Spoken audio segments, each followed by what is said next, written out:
एक बार की बात है, किसी जंगल में एक कौवा रहता था। वो बहुत ही खुश था क्योंकि उसकी ज्यादा इच्छाएं नहीं थी। वह अपनी जिंदगी से संतुष्ट था, लेकिन एक बार उसने जंगल में किसी हंस को देख लिया और उसे देखते ही सोचने लगा कि ये प्राणी कितना सुंदर है। ऐसा प्राणी तो मैंने पहले कभी नहीं देखा।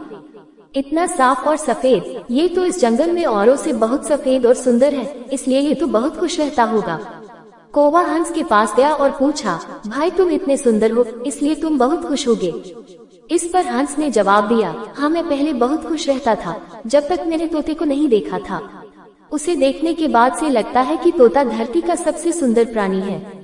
हम दोनों के शरीर का तो एक ही रंग है, लेकिन तोते के शरीर पर दो दो रंग है। उसके गले में लाल रंग का घेरा और वो सूर्ख हरे रंग का था। सच में वो बेहद खूबसूरत था। अब कौवे ने सोचा कि हंस तो तोते को सबसे सुंदर बता रहा है, तो फिर उसे देखना होगा। कौवा तोते के पास गया और पूछा, भाई तुम दो दो रंग पाकर बड़े खुश होगे। इस पर तोते ने कहा, हाँ मैं तब तक खुश था जब तक मैंने मोर को नहीं देखा था। मेरे पास तो दो ही रंग है, लेकिन मोर के शरीर पर तो कई तरह के रंग हैं। अब कौवे ने सोचा, सबसे ज्यादा खुश कौन है, ये तो मैं पता करके ही रहूंगा, इसलिए अब मोर से मिलना ही पड़ेगा।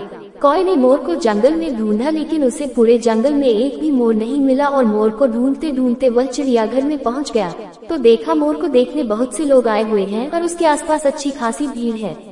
सब लोगों के जाने के बाद कौवे ने मोर से पूछा, भाई तुम दुनिया के सबसे सुंदर जीव हो और रंग बिरंगे हो, तुम्हारे साथ लोग फोटो खींचवा रहे थे, तुम्हें तो बहुत अच्छा लगता होगा और तुम तो दुनिया की सबसे खुश जीव होगे। इस पर मोर ने दुखी होते हुए कहा, भाई अगर सुंदर हूँ तो भी क्या फर्क पड़ता है, मुझे लोग इस चिड़ियाघर में कैद करके रखते हैं, लेकिन तुम्हें तो कोई चिड़ियाघर में कैद करके नहीं रखता और तुम जहाँ चाहो अपनी मर्जी से घूम फिर सकते हो। इसलिए दुनिया के सबसे संतुष्ट और खुश जीव तो तुम्हें होना चाहिए, क्योंकि तुम आजाद रहते हो। कौवा हैरान रह गया, क्योंकि उसके जीवन की अहमियत कोई दूसरा बता गया। दोस्तों, ऐसा ही हम लोग भी करते हैं। हम अपनी खुशियों और गुणों की तुलना दूसरों से करते हैं, ऐसे लोगों से जिनका रहन सहन का माहौल हमसे बिल्कुल अलग होता है। हमारी जिंदगी में बहुत सारी ऐसी चीजें होती हैं जो केवल हमारे पास हैं, लेकिन हम उसकी अहमियत समझकर खुश नहीं होते।